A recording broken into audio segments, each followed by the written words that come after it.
All right, guys, welcome back. Um, Honestly, this week I feel like I've kind of done teaching. I think it's your turn.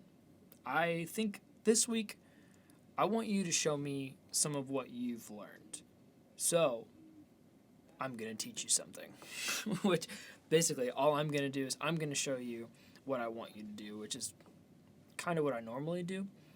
But I'm going to show you how I want you to show me what you're going to show me, if that makes sense. So basically, I'm going to show you how I've been doing all of these videos, and I'm going to have you kind of recreate that back to me to show me what you've learned. And all I'm going to do is basically grade you on how you explain what you're doing back to me. Sound good? Okay, so first thing that you need to do, obviously, is you need to know how to do a screen recording.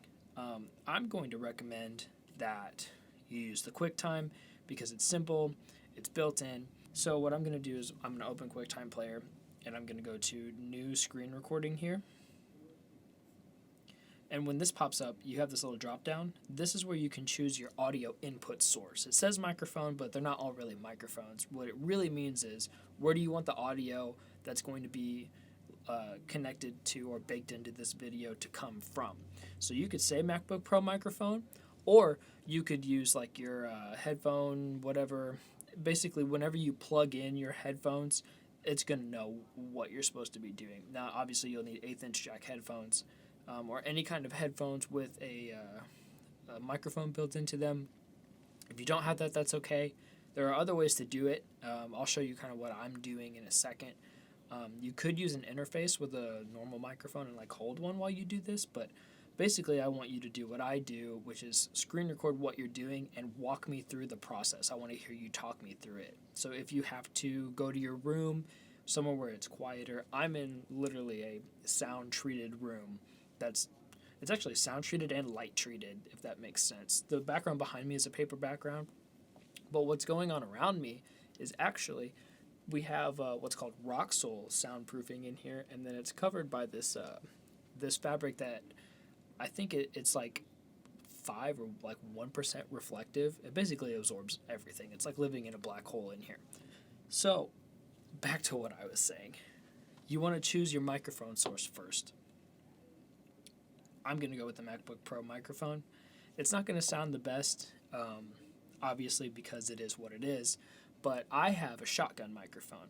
Once you have your microphone source selected, you'll hit record once, and then this prompt will come up that says click to record the full screen, or you can actually drag to select part of the screen if you just want to record that part. I do not want you to do that, just for the record. If you do mess up, though, you can actually grab these little bulbs and pull it to the full screen width and height so that you don't end up with a weird section of your screen only. There is a fix if you do accidentally click and drag. Just don't click start recording until you've selected the full screen. I'm going to click start recording, so now I am recording my screen. So let me show you for a second what I'm actually doing.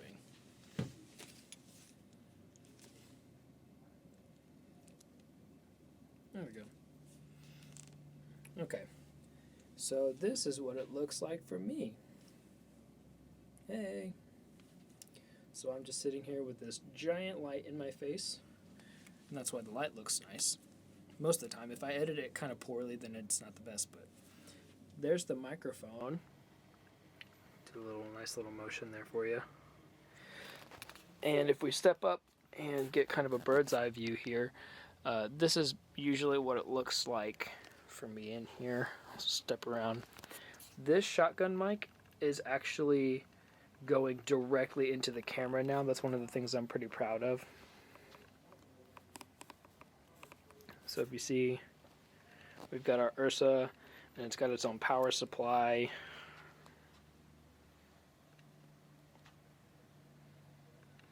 And it's just going directly into this XLR input right here. And there we go.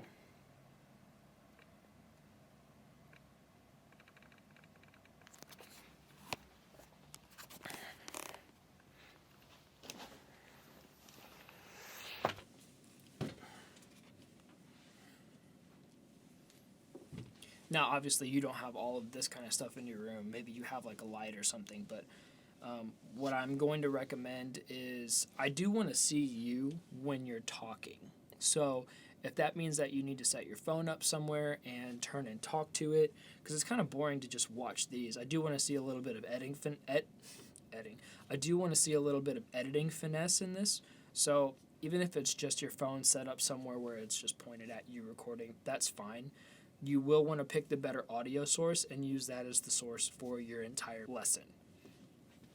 Now, let's say, okay, I'm going to finish this MonoSnap recording that I used to show you my QuickTime recording. So now QuickTime is showing you my MonoSnap recording. I used two different devices because once I'm using the screen recording on QuickTime, I can't use the screen recording on QuickTime to show you how I started doing the screen recording on QuickTime. So what I'm going to do is I'm going to save this as lesson 12 part 1, save, and then I'm going to drop this down and just put it all into the Dropbox. So I've been building this videography class folder as I go this year so that I can refer back to these whenever I need them. Okay.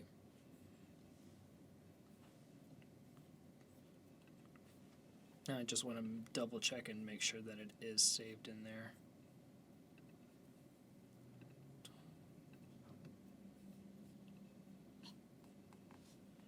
Okay, looks good. So we have that part. Now, let's just say we're going to start our editing process, right? I can exit out of MonoSnap now. Now I need my footage. So I'm going to take my card out of this camera. I'm going to put it in. And we're going to jump into Final Cut.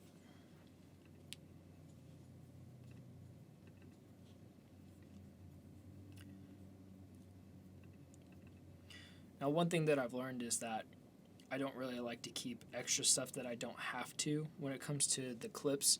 And if you're going to start two video sources, one of them is going to start before the other.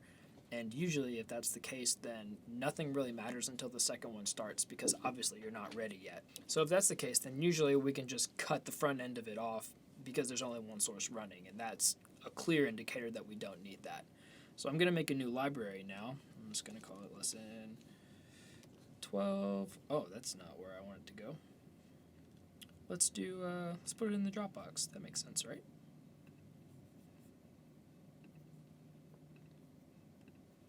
Okay, so now new project, lesson 12. Okay, so now we need to import the assets. We have our MonoSnap recording, so let's go find that, import it. It is on our Macintosh hard drive. Actually, that's a quicker way. So we saved it into my Dropbox. In the video portion, the videography class portion of the video folder, project 12, lesson 12, part 1. Boom. Okay, so the microphone for my camera and the microphone for the screen recording were both on while the camera was recording. So I'm going to kind of give you an example of how to set this up. I need to first import the footage from my camera as well. So we're going to go find that clip from a minute ago. We're going to import it.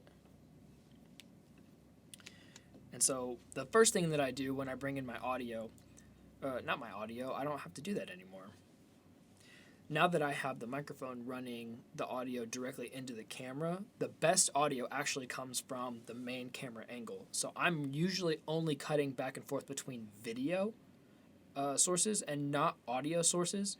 But sometimes I will switch audio sources if I need to for the sake of what's happening in Final Cut, because I have it set up so that the audio in my computer is recorded to the screen recording, and then the audio from me only, for the most part, because it obviously is going to pick it up if it's right here, but it goes into the camera. So I only really need the audio from Final Cut if it's an example where I'm showing you like with James the other day. So I'm going to sync these two by the audio, synchronize clips. use audio for synchronization. Okay. It's going to do that. And what we'll get is a finished clip with both audio and video lined up. There. You can see the jump in audio levels too. Like if you see here, everything's kind of low, and then over here it's loud. Obviously that's because the camera audio is involved too. So let's open this up, and here we can see. So let me show you for a second what I'm actually doing. There we go. Yeah. Okay, so basically, if this were the case where I only had to deal with a screen recording and whatever this camera is doing, if I'm recording the screen and then I start the camera like this, nothing that I did, if I'm trying to teach myself something like you're going to be teaching me, nothing I did prior to actually getting the other camera rolling is going to matter, because why would I start before I have everything set up? That doesn't make sense. So what I would do is I go inside this synchronized clip once I bring it into the timeline, and I just find where both cameras are finally on, and I chop this one, and I delete the front end of it. So now I have these two right here, and I'm good to go. But wait, that doesn't really work, does it? No, it doesn't. Because if we just do that, then every time we have to go inside the clip to change angles, it's going to be a big pain, and I don't want to deal with that. That's why we actually don't use synchronized clips for this. We use multicam clips. So let's get rid of that, and let's try again, but this time let's do a multicam clip.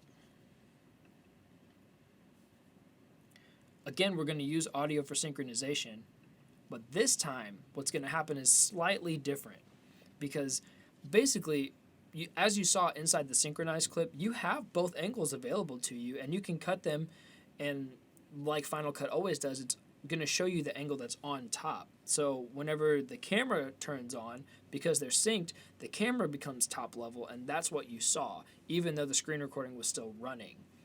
So what I'm going to do instead is, once I make this multicam clip, I'm going to drag it onto the timeline, and I'm going to double click on it and open it the same way. But now it looks different because it's a multicam and not a synchronized clip. So the same principle applies that we were talking about before, where if all of my angles aren't running, then odds are I'm still setting up and getting everything going. So everything before that doesn't really matter. So in this multicam, what I'm going to do is the same thing I did in the synchronized clip. I'm going to find where both of them are finally on, and it's very easy to find the exact frame if you make sure that you have snap on. So I'm going to find that, and it's going to snap to this meaningful spot where the other video starts, because Final Cut recognizes it as a point of interest. And then I'm going to select the other video that was running before the second angle turned on. I'm going to hit Command B, and I'm going to delete the front end of that. So now, when I back out, you'll find that there's really nothing going on here until that kicks on, until both angles have kicked on. So now I know I can delete all of that because it doesn't matter.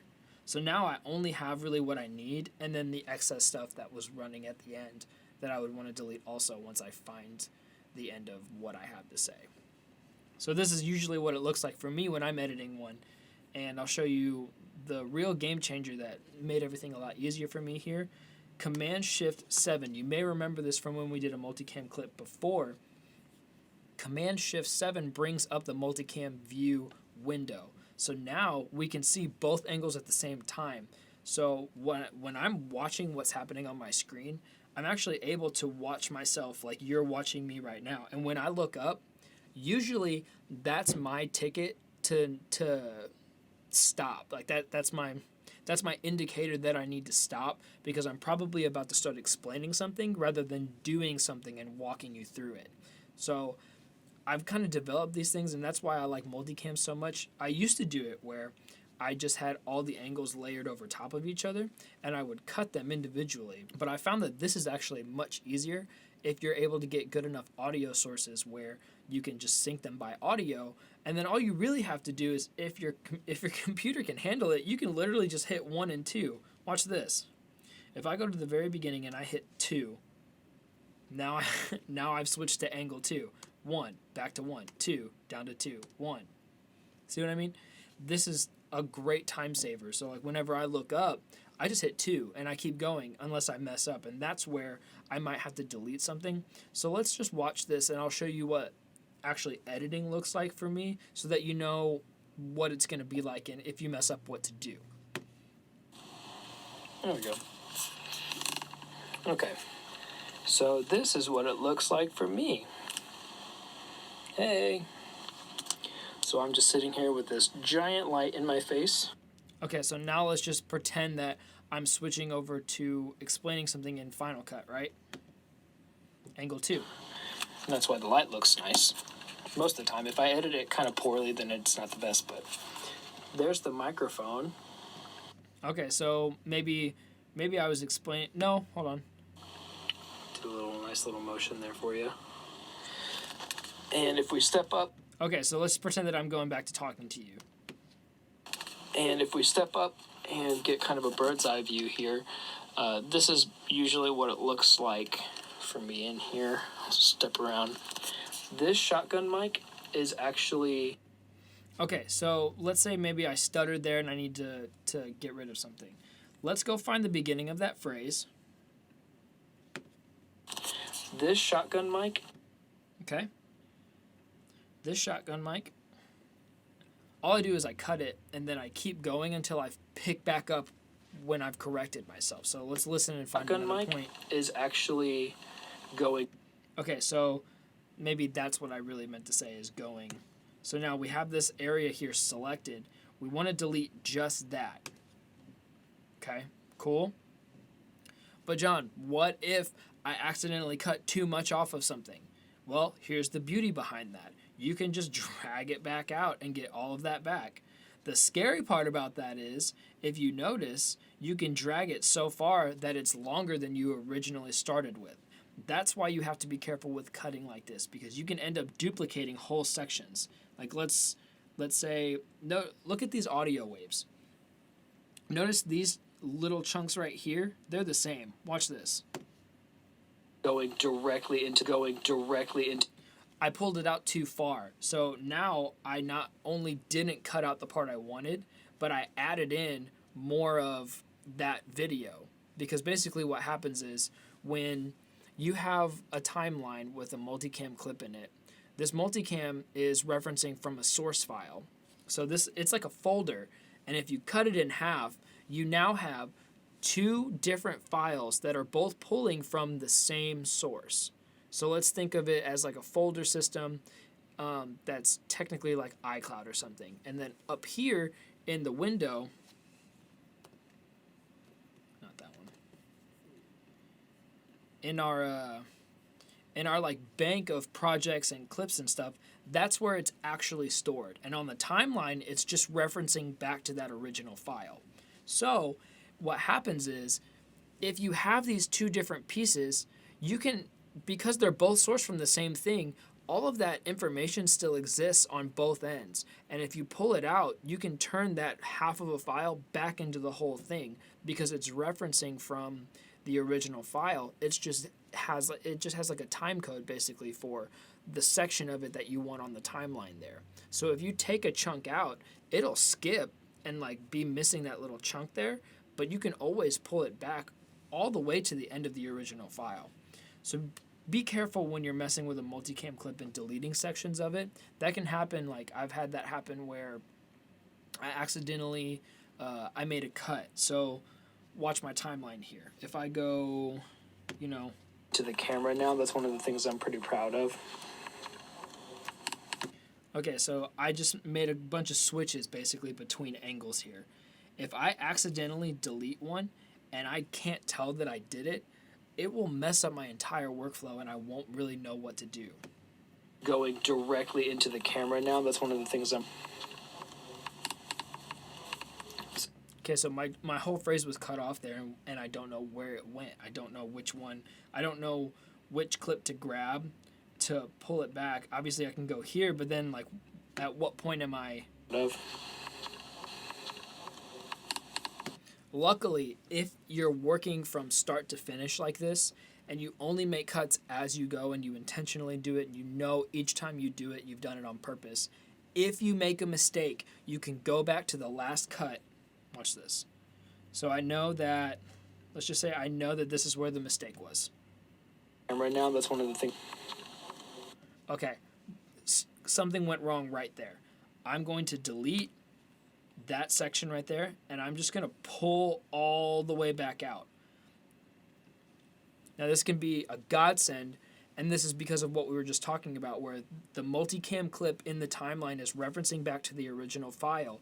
So because you made these cuts along the timeline, if you delete a little portion, you can go back to here where that last cut was made and just drag out the rest of the original file that it's referencing and keep going.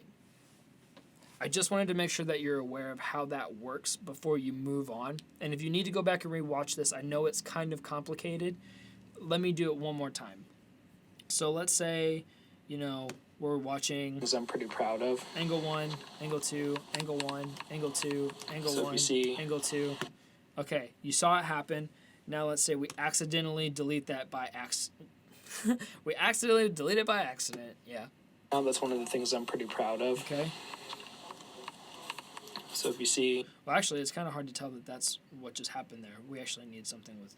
So let's say that we accidentally delete that section right there. So we're watching... Going directly into the count of... Okay, so that's all messed up. We know that this is section... actually going directly into... So this seems to have good flow. It's a good distance. You would probably want to double check it, but I'm going to go ahead and just delete all of that, and then I'm going to zoom out, and I'm going to pull it out to the end, and now everything should be now good. That's one of the things I'm pretty proud of. Okay, we fixed it. And now you can continue on making your video. But what that helps you do is when you stutter, like I have done several times, I will go back and I will make a cut at the beginning of the phrase that I know I messed up, and I will wait until I get it right, and then I'll cut before I start the correct one, and I'll delete that section in between and just let it keep rolling. Yeah. So, what my expectations are from you are that I want you to record yourself with your phone, or if you have the option to use your camera, if you have a camera, I would highly suggest doing that because it just looks better and it's better practice for what this really looks like. I want you to be able to demonstrate that you can teach this back to somebody. You've learned a lot in this class and you guys have done very well. I really want to see now that you have fully internalized the knowledge, and so I'm going to give you a list of different things that you can show me how to do, and I want you to do what I'm doing here with recording myself here and my screen and then syncing them up and cutting back and forth to, one, engage with the person that's watching the video, but also show them step by step what you're doing and make sure that you explain it in a way that a beginner even could grasp it. And that's pretty much it. I just wanted to walk you through what it looks like for me when I do this type of editing, because it can get kind of weird, and knowing what to do as far as sources and stuff. You guys are knowledgeable enough now to be able to do all of these things because we've covered these in different sections throughout this course. So I have had such a pleasure teaching this semester, and I look forward to the next one.